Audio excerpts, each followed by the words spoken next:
Opriți un pic să vorbim. Oamenii spun că ați tăiat.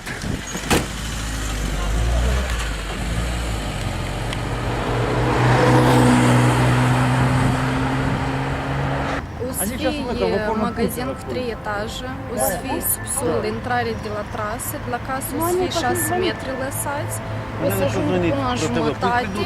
Снимают это дело. А вот люди снимают, вот люди Da. снимают. Cine?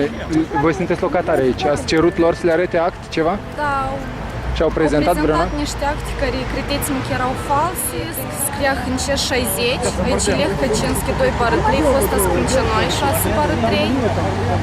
Și au fost la poliție, acum sunt la poliție, scrie cerere. Слушайте меня, вы здесь подождите, тихо, тихо, все не будут говорить. Вы заплатили за деревья, но эти деревья нами посажены, мы сажали эти деревья. Мы им посадим, мы их посадим обратно. Вот выше мы их посадим. А это не бар дома, ты че не судишь? Ты че не судишь? Я uitați pe fomul, este adversare cu Evan Cap. Filmați fomul acesta. Înseamnă că aici tot ei au dat foc. Ei au dat Dar de unde sunteți? Curaj, curaj TV. Știți ce-s prostii? La Hâncei 60 e adresa lor, dar au venit fac ce? Unde e Hâncei 60? Acolo jos unde e stadionul cel mic. Acolo e Hâncei Da, Hâncei 60, dar el a venit să faci ce vrea. Oamenii spun că adresa nu corespunde. Eu locuiesc aici. Hai să vorbim pe rând, doamnă. Hai să vorbim pe rând, să vedem ce argumente. De la Curaj Stau tot TV. jos, stau tot jos. Așa e proșat când copii Hâncești 60 a dumneavoastră. N-ai și aici, n-ai și cazai și aici. Doamne, nu să arăt adresa. Documentele primăriei se perfectează în decurs de un an. Când s-a început perfectarea, adresa era Hâncei 60. Între timp, cu 3 luni în urmă, s-a schimbat adresa, Nu-i drept. care se va fi modificări în documente pe parcurs. Dar cum s-a Aceasta nu are- modificat adresa? Era din Sprâncenoi în Kaczynski. Domnilor, casele dumneavoastră se socot pe Sprâncenoi. Este strada următoare. Aceasta este șoseaua Hâncești.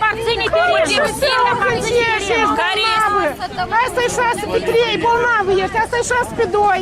Care e Hâncești? Vă rog frumos, Rușinată și ești. cuvintele. Aliceți cuvintele. Ești bolnavă ești. Ce ruși? Ce ruși? Ce ruși? Hai facem cu Dar de ce ați rupt, doamnă? Trebuie să ne spuneți ce adresă e aici. Iată, ne-au arătat Hâncei 60.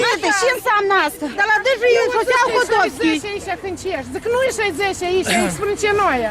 Domnilor cetățeni, acum la moment noi am sunat la spațiile verzi. Am sunat de la spațiile verzi. Dumnealor ne-a declarat că odată așa autorizație și este așa Nu permis. pe adresa asta, nu pe ea asta adresa. Data autorizație fără acordul cetățenilor. Вот этих деревьев. Вам ну прибили до Копачинска. Nu puneți mâna, vă rog, pe mine. Да что мы здесь? Vă rog să nu puneți mâna pe mine. Через день мы всем презентацию. Neamurile la președintele Jacques, care Putem să vedem actele. Autorizația de desfășurare. Puteți observați. Срывайте деревья, я не понимаю, что такое. Aici am stelul numărul 12, văd că și ea не надо. Și adresa cum spune? По какому адресу вы будете строить? Покажите адрес. Unde e adresa care spune? Адрес у вас Хâncești 60. У нас Лев Качинский. Adresa se atribuie după ce se construiește edificiul. Nu autorizație. Unde e strada? Там другой адрес, ваш Хâncești 60, а здесь Лев Качинский 2/2, 2/3. Будете строить, мы сразу вам говорим. Să-ți iau Hâncei 60. Așa, corect. Хâncești 60. Și cum tăieți aici? Cum tăieți? Aici e șoseaua Hâncești 60. Aici e 60. Aici, da. Lumea spune că Aici nu e 60, uitați-vă pe casă.